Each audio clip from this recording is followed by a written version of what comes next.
अशा प्रकारचे पोस्को अंतर्गतले जे खटलेत ते फास्ट ट्रॅक न्यायालयामध्ये चालणं किती गरजेचं आहे याकडे त्यांनी लक्ष वेधलंय। तर अंतिम निकाल आता 29 जूनला लागणार आहे।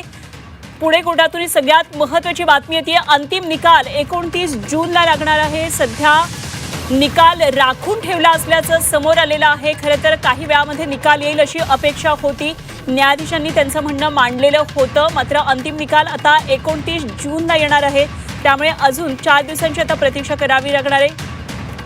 29 जूनला आता या खटल्यातला अंतिम निकाल येणार आहे। नसरापूर चिमुरडीवरचा अत्याचार आणि हत्या प्रकरणामधला निकाल, अंतिम निकाल हा 29 जूनला येणार आहे। कोर्टानं आरोपीला दोषी ठरवलेला आहे, मात्र निकाल जो आहे तो 29 जूनला येणार आहे।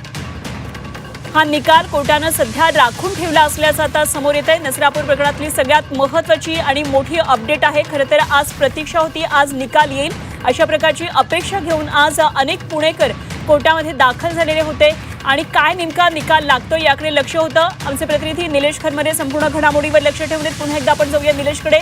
निलेश, आता 29 जूनला या संदर्भातला शिक्षा नेमकी काय होणार हे सुनावलं जाणार असल्याचं कळतं, त्यामुळे अंतिम निकालाची तारीख 29 जून ठरली आहे। कारण काय नेमकं?